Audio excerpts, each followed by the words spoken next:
Holy shit, I never thought I'd see the day, but The Last Guardian actually came out! Ha! After all the delays, the terrible press, the full-blown cancellations, it's here! The Duke Nukem Forever of artsy schmartsy bullshit games has finally been wrought into existence. Waka waka. I'm just fucking with you people. Truth be told, I adore the old Team Ico games. Like, Shadow of the Colossus is seriously one of my all-time favorite fucking anythings ever. And I even feel that Ico is a damn good game that often gets the short end of the stick. Except when it comes to that North American box art. Jesus H. Christ, Japan. Look, I know Americans are stupid. We are very, very, very stupid. But we aren't this fucking stupid. Come on! Being the huge, petulant Team Ico fanboy that I am, the troubled development this game had downright broke my heart. And when the studio closed their doors back in 2011, I couldn't have been more sad about it, but at least they went out on top, right? They were like the Operation Ivy or the Temple of the Dog of modern gaming. Their catalog isn't vast, but it's worth every bloody second of your time. But then through some weird corporate necromancy, trailers for this thing started popping up at E3s and other places over the past couple of years, and I actually for one started to get worried. You know, like a lot of other people did when a certain piece of infamous vaporware eventually found its way to the shelves. Jesus Christ, Sony, you didn't farm this thing out to Randy Pitchford, did you? Oh my god, this thing doesn't have a prayer, does it? Not unless you can fit that weird dog thing into the Borderlands canon. Fuck! But thankfully no, Sony took this one on hand themselves, and were even able to craft a new studio consisting of most of the people from the OG Team Ico games. And they were finally able to tame the infamous puppy monkey birdie. But were they able to housebreak it? Well, okay, let me get one big thing mentioned right here, up front, okay? The game isn't as bad as some critics say it is. I mean, some people are acting like this is worst game of the year material. But the thing is, even though I would disagree with them as to the severity of this game's particular issues, I certainly won't deny that, yeah, this game has some fucking issues. Some big ones. And the biggest one, the absolute biggest one of them all, is not the dog. No, really. So many people are complaining about how Trico never does what I tell him, and his AI is broken, and he's gonna break the sound with me. And yes, while I did have the occasional issue with Trico not going where I wanted him to, or just straight up not listening to my commands, 9 times out of 10, when he wouldn't go somewhere, it was usually because A, we couldn't go there, like the game wasn't designed for us to go there in the first place, so it was my damn fault, and B, oh, well, we obviously can't move in that direction because we're flying in the air! Holy fucking shit! Oh god! Where's the seatbelts on this damn dog? Trico requires a bit of patience and a bit of critical thinking when it comes to maneuvering him, but once I was able to figure out where I was supposed to be going, I didn't have much trouble getting him to go there. A few pro tips for controlling him. 1, if you're having trouble solving a puzzle, 90% of the time the solution is just call Trico.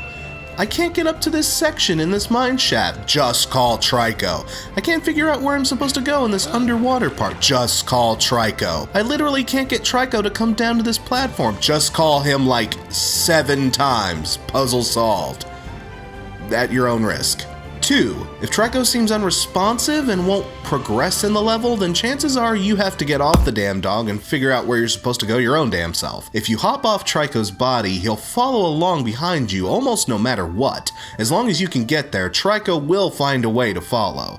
So if he starts acting up, just hop off of him, say, "Fuck you, I'll do it myself," and Puppy will start getting all insecure and scared, and he'll come running after Daddy like a Republican presidential candidate groveling for a cabinet position. It's actually kinda cute. And on that same note, tip 3, stop hammering the goddamn R1 button! R1 is used to call Trico and give him vague directions in which way to go, but you gotta remember he's just a little dog, bird, thing. He's not exactly keen to the subtle nuances of direction. Give him one reply and wait a few seconds. If he doesn't respond, give him another and wait a few more seconds. Try that again, and if that doesn't work, then chances are you're probably the one who's fucking shit up, homie. I actually found Trico to be challenging to control, yes, but far from impossible, not at all. Like, the people complaining about how viciously unresponsive Trico is remind me a lot of the people who fart in a room and then blame it on the dog. Ironically enough, I'm just saying. No, Trico's controls were mostly fine. The motherfucker who doesn't control worth a damn is the little fucking kid. Holy shit! How can a character be this miraculously athletic and this fucking bugnutter's clumsy all at the same time? Seriously, the boy has way too many frames of animation and his overall movement feels loose and slippery, even floaty at times. He stumbles over everything. He falls flat on his ass, if anything so much as brushes against his ankle, and at the same time he has this mechanic where he simply will not fall off a ledge. At all. The boy will always stop himself short and do a little balancing animation. Like, he falls around all the time, but at the same time, he won't fall easily. It's weird. Honestly, it's great for those high stress moments when I'm dangling my underage tattooed ass 500 stories in the air by some hipster's stained glass project. Sure, that's great, but it's not so feasible when I'm just trying to jump down from a 2-foot high rock. Jesus, kid, come on! You were doing this earlier! What the fuck? The kid flaps and flounders and falls around so much they could cast him as the next Inspector Clouseau. And speaking of clumsily handled, the story. Well, Team Ico games always had a tendency to be vague and minimalistic with their plots. I mean, Shadow of the Colossus is one of the greatest games of all time, and I still couldn't tell you what the fuck the ending is supposed to be. But here, it isn't their most graceful undertaking. Hell, most of the time the story's just clumsily spoon-fed to us through the narrator. And more often than not, that narrator is even only telling us any story details because we're fucking up a puzzle so badly he needs to solve it for us. And then I realized that I had to do this thing. Sorry it took so long. I guess I was just kind of stupid back then. Huh. Dude, fuck off. Some of these puzzles are more cryptic than if David Lynch were remaking the first Zelda game. And this fucking goddamn cage puzzle in particular can go get fucked! And hell, sometimes even when the puzzles aren't obtuse, the camera freaking will be. Oh god. Throughout this game's development, people often said, what on earth is taking them so long to make this game? And upon playing it, I can tell you exactly what took this game so long to make. It was trying to get the game to function properly when the clank to your ratchet is literally the size of a goddamn house. Trico's so big and the spaces you have to squeeze through are so goddamn crazy tight and restrictive that the camera literally has nowhere to go in most cases.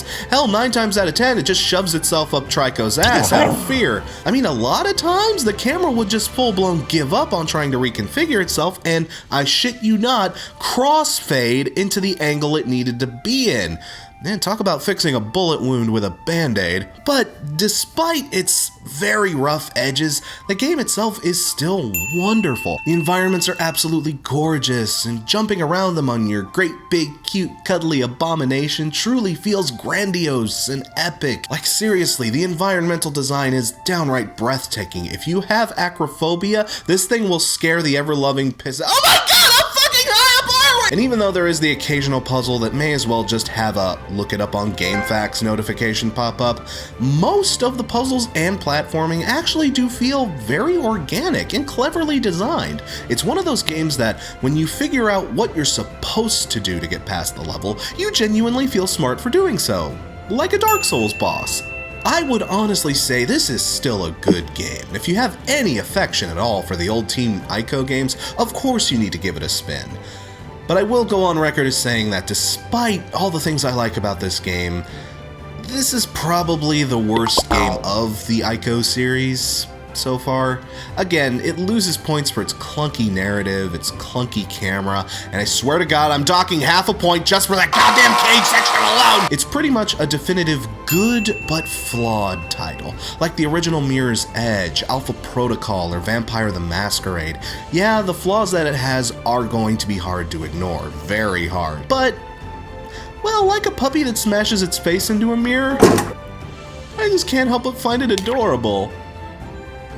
The Last Guardian gets 4 clumsy little puppers out of 5.